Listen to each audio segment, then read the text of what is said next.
SV children academy Rawla मंडी के online platform पे स्वागत है। कक्षा 11 और विषय चल रहा है हमारा ज्योग्राफी यानी भूगोल विषय से हम संबंधित पढ़ रहे हैं। 3 पार्ट हमने क्लियर कर लिए, ठीक है। अब हम पढ़ते हैं जलवायु। जलवायु क्या होती है? जैसे हम कहते हैं ना कि आज मौसम बन गया, मौसम का बड़ा रूप क्या है? जलवायु। मौसम तो 3-4 दिन, 5 दिन, 10 दिन, 12 दिन, 20 दिन रहता है। जलवायु अगले 10-20 सालों तक जो एक साथ निरंतर रहती है जलवायु। जैसे हमारे भारत की जलवायु शीतोष्ण व उष्ण कटिबंधीय है। हमारे राजस्थान की जलवायु शीतोष्ण कटिबंधीय है, ठीक है, शीतोष्ण है, वो जलवायु होती है। जैसे न तो ज़्यादा गर्मी पड़ती है न सर्दी पड़ती है, हमारी फिक्स होगी ना, वो हमारी जलवायु होगी। अब जलवायु के बारे में पढ़ते हैं। हमें पता होना चाहिए हम जिस क्षेत्र में रह रहे हैं हमारी जलवायु कैसे है। जैसे हम गंगानगर जिले में रह रहे हैं तो हमारी जो जलवायु है वो शीतोष्ण है, यानी कुछ शीत है और कुछ गर्म है। अब देखिए चौथा नंबर अध्याय पढ़ते हैं। आप गर्मियों में ज़्यादा पानी पीते हैं ना, इस टाइम आप कितना पानी पीते हो साथ साथ में पढ़ते हैं। आपके गर्मियों के वस्त्र सर्दियों के वस्त्र से अलग होते हैं। गर्मियों के वस्त्र सर्दियों के वस्त्र से अलग होते हैं। देखो सर्दियों में तो आप कोट वगैरह पहनते हैं कितने, और गर्मियों में एकदम सिंपल से कपड़े पहनते हैं। उत्तरी भारत में आप गर्मियों में हल्के वस्त्र और सर्दियों में ऊनी वस्त्र क्यों पहनते हैं? उत्तरी भारत में जब सर्दी होती है तो सर्दी में, और गर्मी होती है तो हल्के कपड़े पहनते हैं। दक्षिणी भारत में ऊनी वस्त्रों की जरूरत होती नहीं है। दक्षिण भारत में कभी सर्दी नहीं पड़ती जितनी अपने पड़ती है। उत्तरी पूर्वी राज्यों में पहाड़ियों को छोड़कर सर्दियां मृदु होती है। विभिन्न ऋतुओं में मौसम की दशाओं में भिन्नता पाई जाती है। यह भिन्नता मौसम के तत्वों तापमान, वायुदाब, पवनों की दिशा, गति, आर्द्रता और वर्षण इत्यादि में परिवर्तन से आती है। मौसम वायुमंडल की क्षणिक अवस्था है, जबकि जलवायु का तात्पर्य अपेक्षाकृत लंबे समय की मौसम दशाओं के से होता है। मौसम जल्दी जल्दी बदलता है, जैसे एक दिन में या एक सप्ताह में, परंतु जलवायु में बदलाव 50 अथवा इससे भी अधिक वर्षों में आता है, ठीक है। जैसे अपने आजकल सिस्टम है ना, कब बादल आ गया, आज मौसम बन गया, और 2 घंटे बाद देखते हैं, 2 दिन बाद देखते हैं गायब हो गया, होता है ना। तो ये मौसम है। अपनी पहले की कक्षाओं में आप मानसून के बारे में पढ़ चुके हैं। आपको मानसून शब्द का अर्थ भी ज्ञात है। मानसून से अभिप्राय ऐसी जलवायु से है जिसमें ऋतु के अनुसार पवनों की दिशा में उत्कर्ण हो जाता है। भारत की जलवायु उष्ण मानसूनी है, जो दक्षिणी और दक्षिणी पूर्वी एशिया में पाई जाती है। मानसून जलवायु में एक रूपता व विविधता। मानसून पवनों की व्यवस्था भारत और दक्षिणी पूर्वी एशिया के बीच एकता को बल प्रदान करती है। मानसून जलवायु की व्यापक एकता के दृष्टिकोण से किसी को भी जलवायु की प्रादेशिक भिन्नताओं की उपेक्षा नहीं करनी चाहिए। यही भिन्नता भारत के विभिन्न प्रदेशों के मौसम और जलवायु को एक दूसरे से अलग करती है।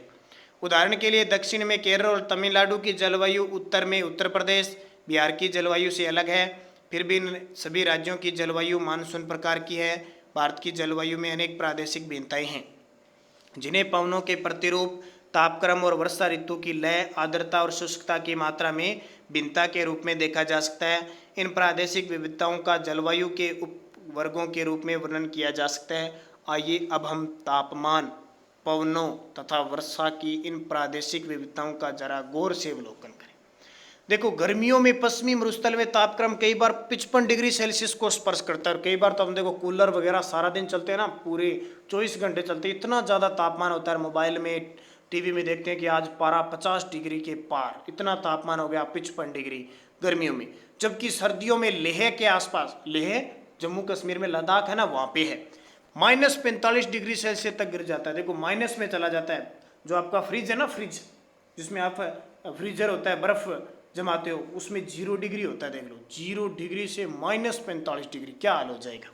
राजस्थान के चूरू जिले में जून के महीने में एक दिन का तापमान 50 डिग्री सेल्सियस अथवा इससे अधिक हो जाता है, जबकि उसी दिन अरुणाचल प्रदेश के तवांग जिले में तापमान मुश्किल से 19 डिग्री सेल्सियस होता है। देखो अंतर है ना, हमारे देश में जगह तो एक ही है। देखो चूरू जिले में 50 डिग्री तापमान होता है, और वो अरुणाचल प्रदेश जो हमारे, याद कर लिया होगा आपने, सारे जिले पूर्वी जिले, वहाँ 19 डिग्री सेल्सियस तक पहुँचता है। दिसंबर की किसी रात में जम्मू कश्मीर के द्रास में रात का तापमान -45 डिग्री गिर जाता है। आप एक काम करना, बर्फ़ को हाथ में लेके देखना 2-3 मिनट, कैसा महसूस होगा। और देखो इन जम्मू कश्मीर अरुणाचल प्रदेश में हमारे जवान जो सैनिक है -45 डिग्री तापमान भी पर भी ड्यूटी करते हैं, बहुत बड़ी बात है। जबकि उसी रात को तिरुवनंतपुरम केरल में है, अथवा चेन्नई तमिलनाडु में तापमान 20 डिग्री सेल्सियस या 22 डिग्री सेल्सियस रहता है। अलग अलग क्षेत्रों का अलग अलग तापमान है कि नहीं, क्योंकि वहाँ की जलवायु अलग अलग है। उपयुक्त उदाहरण पर है कि भारत में एक स्थान से दूसरे स्थान पर तथा एक क्षेत्र से दूसरे क्षेत्र के तापमान में ऋतुवत अंतर पाए जाते हैं। ऋतुवत यानी अलग अलग ऋतु होते हैं ना, बसंत ऋतु, ग्रीष्म ऋतु, शरद ऋतु, वर्षा ऋतु, शीत ऋतु, सारी अलग अलग ऋतु हैं। इतना ही नहीं, यदि हम किसी एक स्थान के 24 घंटों का तापमान दर्ज करें तो उसमें विभिन्नताएं कम प्रभावशाली नहीं होती। उदाहरणार्थ केरल और अंडमान द्वीप समूह में दिन और रात के तापमान में मुश्किल से 7 या 8 डिग्री सेल्सियस का अंतर पाया जाता है, किंतु थार मरुस्थल में यदि दिन का तापमान 50 डिग्री सेल्सियस हो जाता है तो वहाँ रात का तापमान 15 डिग्री से 20 डिग्री सेल्सियस के बीच आ पहुँचता है। आइए अब हम वर्षण की प्रादेशिक विविधताओं को देखें। हिमालय में वर्षण मुख्यतः हिमपात के रूप में होता है, जबकि देश के अन्य भागों में वर्षण जल की बूंदों के रूप में होता है। इसी प्रकार केवल वर्षण के प्रकारों में ये अंतर नहीं, बल्कि वर्षण की मात्रा में भी अंतर है। मेघालय की खासी पहाड़ियों में स्थित तेरापुंजी और मासिम राव में औसत वार्षिक वर्षा यानी 1080 सेंटीमीटर से ज़्यादा होती है। हिसाब लगा लो आप। इसके विपरीत यानी आपसे पूछे विश्व में सबसे ज़्यादा बारिश होती है, ये चेरापूंजी और मासिम राव। इसके विपरीत राजस्थान के जैसलमेर में वर्षा शायद 9 सेंटीमीटर से ही कम होती है। देखो अंतर कितना है। मेघालय की गारो पहाड़ियों में स्थित तुरा में एक ही दिन में उतनी वर्षा होती है जितनी जैसलमेर में 10 सालों में होती है। देखो कितना अंतर है। क्यों होती है? वहाँ पे जो पहाड़ियाँ है ना, ऐसे पहाड़ियाँ हैं, ऐसे यहाँ से हवाएं चलती है और उसमें जाके घुस जाती है और टकरा के खूब सारी बारिश करती है। जैसलमेर में तो कहीं टकराती नहीं, तो 10 सेंटीमीटर से ही कम। उत्तरी पश्चिमी हिमालय और पश्चिमी मरुस्थल में वार्षिक वर्षा 10 सेंटीमीटर से कम होती है, जबकि उत्तर पूर्व में स्थित मेघालय में वार्षिक वर्षा 400 सेंटीमीटर से भी ज़्यादा होती है। जुलाई या अगस्त में नदी गंगा के डेल्टा उड़ीसा के तटीय भागों में हर तीसरे और 5वें दिन प्रचंड तूफान मूसलाधार वर्षा होती है। देखो, जबकि इन्हीं महीनों में मात्र 1000 किलोमीटर दूर दक्षिण में स्थित तमिलनाडु का कोरव मंडल तट शांत रहता है और शुष्क रहता है। ठीक है। देश के अधिकांश भागों में वर्षा जून और सितंबर के बीच होती है। अभी बारिश है ना, देखो अभी भी हो रही है। जून से लेकर सितंबर तक खूब बारिश हुई थी। अपने नहीं हुई थी, लेकिन ज़्यादातर पूर्वी राजस्थान में इधर होता है, जयपुर वगैरह, नाम सुना होगा, जयपुर में खूब बारिश हुई। ठीक है, चूरू में खूब बारिश हुई इधर। किंतु तमिलनाडु के तटीय प्रदेशों में वर्षा शरद ऋतु अथवा जाड़े के दिनों में प्रारंभ होती है। यानी आगे आएंगे ना, नवंबर दिसंबर में जाके तमिलनाडु में बारिश होगी। इन सभी भिन्नताओं और विविधताओं के बावजूद भारत की जलवायु अपनी लय और विशिष्टता में मानसूनी है। भारत की जलवायु को प्रभावित करने वाले कारक देखो कौन कौन से। भारत की जलवायु को नियंत्रित करने वाले अनेक कारक हैं, जिन्हें मोटे तौर पर 2 वर्गों में बांटा जा सकता है: स्थिति व ऊंचावच संबंधी कारक, वायुदाब व पवन संबंधी कारक। स्थिति व ऊंचावच संबंधी कारक अक्षांश। आप भारत की मुख्य भूमिका अक्षांशीय और देशांतरीय विस्तार पहले ही जानते हैं, पहले पाठ में पढ़ा था ना। आप यह भी जानते हैं कि कर्क रेखा पूर्व पश्चिम दिशा में देश के मध्य भाग से गुजरती है। इस प्रकार भारत का उत्तरी भाग शीतोष्ण कटिबंध में है और कर्क रेखा के दक्षिण में स्थित भाग उष्ण कटिबंध। मैंने बताया था, देखो जो भूमध्य रेखा है वहाँ पे उष्ण कटिबंध है और कर्क रेखा से ऊपर है शीतोष्ण कटिबंध, बताया था ना। उष्ण कटिबंध भूमध्य रेखा के अधिक निकट होने के कारण सारा साल ऊंचे तापमान और कम दैनिक और वार्षिक तापांतरण का अनुभव करते हैं। कर्क रेखा से उत्तर में स्थित भाग में भूमध्य रेखा से दूर होने के कारण उच्च दैनिक और वार्षिक तापांतर के साथ विषम जलवायु पाई जाती है। जैसे ये भारत है, दक्षिण भारत है, यहाँ से कर्क रेखा गुजर गई, ये भाग आता है भूमध्य रेखा में, तो यहाँ तो हमारी जलवायु है उष्ण कटिबंधीय और हम कर्क रेखा के ऊपर रहते हैं। यहाँ पे ये कौन सा हो गया? शीतोष्ण कटिबंध हो गया। हिमालय पर्वत। भारत में ऊंचा हिमालय अपने सभी विस्तारों के कारण एक प्रभावी जलवायु विभाजक की भूमिका निभाता है। यह ऊंची पर्वत श्रृंखला उपमहाद्वीप को उत्तरी पवनों से अभेद सुरक्षा प्रदान करता है। यानी ऊपर से जो आती है ना ठंडी हवाएं, उससे हमारी रक्षा करती है, और इधर से जो समुद्र से आवाज आती है उससे टकरा कर बारिश करती है।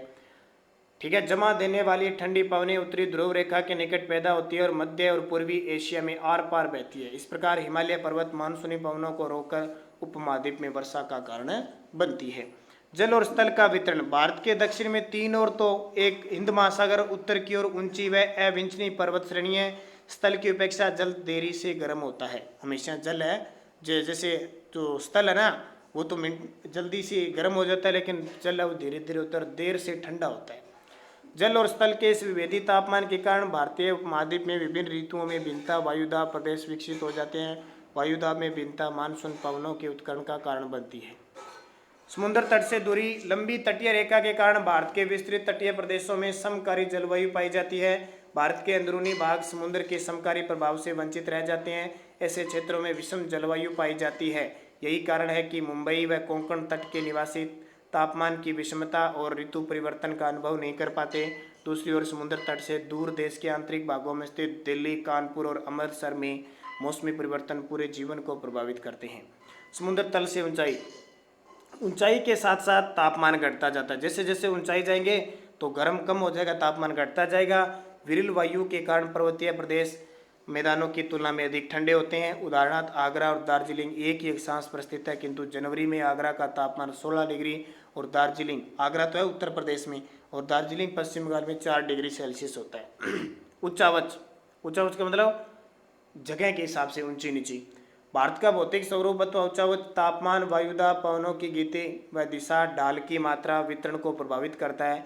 उदाहरणार्थ जून और जुलाई के बीच पश्चिमी घाट और असम के पवनानुमुखी ढाल अधिक वर्षा करते हैं, जबकि इसी दौरान पश्चिमी घाट के साथ लगा दक्षिणी पठार पवनविमुखी यानी पवन के विपरीत स्थिति के कारण कम वर्षा होती है। वायुदाब व पवनों से जुड़े कुछ कारक। भारत की स्थानीय जलवायु में पाई जाने वाली विविधता को समझने के लिए निम्नलिखित 3 कारकों की क्रिया विधि को जानना हमें आवश्यक है। वायुदाब व पवनों का धरातल पर वितरण, भूमंडलीय मौसम को नियंत्रित करने वाले कारकों व विभिन्न वायु संयंत्रों व जेट प्रवाह के अंतर्वाह द्वारा उत्पन्न ऊपरी वायु संचरण, शीतकाल में पश्चिमी विक्षोभों और दक्षिणी पश्चिमी मानसून काल में उष्णकटिबंधीय उदाबों के भारत में अंतर्वहन के कारण उत्पन्न वर्षा की अनुकूल दशाएं। फिर देखो, उपयुक्त तीनों कारकों की क्रिया विधि को शीत व ग्रीष्म ऋतु के संदर्भ में अलग अलग भली भांति समझा जा सकता है। सबसे पहले आती है शीत ऋतु में मौसम की क्रिया विधि। धरातलीय वायुदाब और पवनें। शीत ऋतु में भारत का मौसम मध्य और पश्चिमी एशिया में वायुदाब के वितरण से प्रभावित होता है।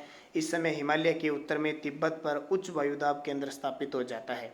इस उच्च वायुदाब केंद्र के दक्षिण में भारतीय उपमहाद्वीप की ओर निम्न स्तर पर धरातल के साथ साथ पवनों का प्रवाह प्रारंभ हो जाता है।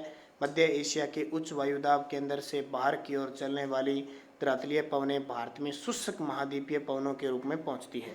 ये महाद्वीपीय पवनें उत्तर पश्चिम भारत में व्यापारिक पवनों के संपर्क में आ जाती है, लेकिन इस संपर्क क्षेत्र की स्थिति स्थायी नहीं है। कई बार तो स्थिति खिसक कर पूर्व में मध्य गंगा घाटी के ऊपर पहुंच जाती है। परिणाम स्वरूप मध्य गंगा घाटी तक संपूर्ण उत्तर पश्चिमी और उत्तरी भारत इन शुष्क उत्तर पश्चिमी पवनों के प्रभाव में आ जाता है। जेट प्रवाह और ऊपरी वायु परिसंचरण। जिन पवनों का ऊपर वर्णन किया गया है वे धरातल के निकट या वायुमंडल की निचली सतहों में चलती है। निचले वायुमंडल के क्षोभ मंडल पर धरातल से लगभग 3 किलोमीटर ऊपर बिल्कुल विभिन्न प्रकार का वायु संचरण होता है। ऊपरी वायु संचरण के निर्माण में पृथ्वी के धरातल के निकट वायुमंडलीय दाब की भिन्नताओं की कोई भूमिका नहीं होती। 9 से 13 किलोमीटर की ऊंचाई पर समस्त मध्य और पश्चिमी एशिया, पश्चिम से पूर्व बहने वाली पछुआ पवनों के प्रभावाधीन होता है। ये पवनें तिब्बत के पठार के समानांतर हिमालय के उत्तर में एशिया महाद्वीप पर चलती है। इन्हें जेट प्रवाह कहा जाता है। तिब्बत उच्च भूमि इन जेट प्रवाहों के मार्ग में अवरोधक का काम करती है। इसके परिणाम स्वरूप जेट प्रवाह 2 भागों में बंट जाता है, जिसकी एक शाखा तिब्बत के पठार के उत्तर में बहती है और एक जेट प्रवाह की दक्षिण की तरफ हिमालय के दक्षिण पूर्व की ओर बहती है। इस दक्षिणी शाखा की स्थिति फरवरी में लगभग 25 डिग्री उत्तरी अक्षांश रेखा के ऊपर होता है। इसका दाब स्तर 200 से 300 मिलीबार होता है। ऐसा माना जाता है कि जेट प्रवाह की यही दक्षिणी शाखा भारत में जाड़े के मौसम पर महत्वपूर्ण प्रभाव डालती है। पश्चिमी चक्रवातीय विक्षोभों या उष्णकटिबंधीय चक्रवात। पश्चिमी विक्षोभ जो भारतीय उपमहाद्वीप में जाड़े के मौसम में पश्चिमी और उत्तर पश्चिमी से प्रवेश करती है, भूमध्य सागर पर उत्पन्न होते हैं। भारत में इनका प्रवेश पश्चिमी जेट प्रवाह द्वारा होता है। शीतकाल में रात्रि के तापमान में वृद्धि इन विक्षोभों के आने का पूर्व संकेत माना जाता है। उष्णकटिबंधीय चक्रवात बंगाल की खाड़ी और हिंद महासागर में उत्पन्न होते हैं। इन उष्णकटिबंधीय चक्रवातों से तेज गति की हवाएं चलती है और भारी बारिश होती है। चक्रवात तमिलनाडु, आंध्र प्रदेश, उड़ीसा के तटीय भाग पर टकराते हैं। मूसलाधार वर्षा और पवनों की तीव्र गति के कारण ऐसे अधिकतर चक्रवात अत्यधिक विनाशकारी होते हैं। क्या आपने अपने दूरदर्शन पर प्रसारित मौसम रिपोर्ट में इन चक्रवातों की चाल को देखा है। ग्रीष्म ऋतु में देखो मौसम की क्रियाविधि कैसी होती है। धरातलीय वायुदाब तथा पवनें। गर्मी का मौसम शुरू होने पर जब सूर्य उत्तरायण स्थिति में आता है, उत्तरायण यानी उत्तर की तरफ आता है, उपमहाद्वीप के निम्न और उच्च दोनों ही स्तरों पर वायु परिसंचरण में उत्क्रमण हो जाता है, परिवर्तन होना शुरू हो जाता है। जो ठंडी होती है वो गर्म, गर्म होती है ठंडी। जुलाई के मध्य तक धरातल के निकट निम्न वायुदाब पेटी जिसे अंतः उष्ण कटिबंधीय अभिसरण क्षेत्र कहा जाता है उत्तर की ओर खिसक कर हिमालय के लगभग समानांतर 20 से 25 उत्तरी अक्षांश पर स्थित हो जाती है। इस समय तक पश्चिमी जेट प्रभाव भारतीय क्षेत्र से लौट चुका होता है। वास्तव में मौसम वैज्ञानिकों ने पाया कि भूमध्य रेखीय द्रोणी ITC-Z के उत्तर की ओर खिसकने और पश्चिमी जेट प्रवाह के भारत के उत्तरी मैदान से लौटने के बीच एक अंतर संबंध है। प्राय ऐसा माना जाता है कि इन दोनों के बीच कार्य कारण का संबंध है। ITC-Z निम्न वायुदाब का क्षेत्र होने के कारण विभिन्न दशाओं से पवनों को अपनी ओर आकर्षित करता है। दक्षिणी गोलार्ध से उष्ण कटिबंधीय सामुद्रिक वायु 37 MT विषुवत वर्त को पार करके समांतर दक्षिणी पश्चिमी दिशा में इसी कम दाब वाली पेटी की ओर अग्रसर होती है। यही आर्द्र वायु धारा दक्षिणी पश्चिमी मानसून कहलाती है। जेट प्रभाव व ऊपरी वायु संचरण वायुदाब व पवनों का उपयुक्त प्रतिरूप केवल क्षोभ मंडल के निम्न स्तर पर पाया जाता है। जून में प्रायद्वीप के दक्षिण भाग पर पूर्वी जेट प्रवाह 90 किलोमीटर प्रति घंटे की गति से चलता है। यह जेट प्रवाह अगस्त में 15 डिग्री उत्तरी अक्षांश पर और सितंबर में 22 डिग्री उत्तरी अक्षांश पर स्थित हो जाता है।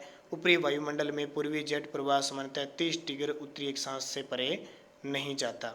पूर्वी जेट प्रवाह और उष्णकटिबंधीय चक्रवात। पूर्वी जेट प्रवाह उष्णकटिबंधीय चक्रवातों को भारत में लाता है। ये चक्रवात भारतीय उपमहाद्वीप में वर्षा के वितरण में महत्वपूर्ण भूमिका निभाते हैं। इन चक्रवातों के मार्ग भारत में सर्वाधिक वर्षा वाले भाग हैं। इन चक्रवातों की बारंबार दिशा गहनता प्रवाह एक लंबे दौर में भारत की ग्रीष्मकालीन मानसूनी वर्षा के प्रतिरूप निर्धारण पर पड़ता है।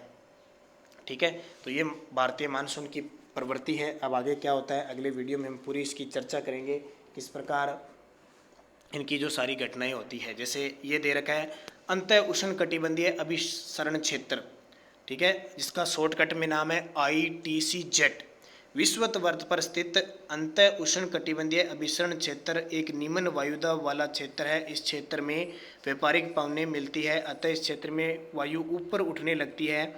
जुलाई के महीने में ITC-Z 20 डिग्री से 25 डिग्री अक्षांशों के आसपास गंगा के मैदान में स्थित हो जाता है। इसे कभी कभी मानसूनी गर्त भी कहते हैं।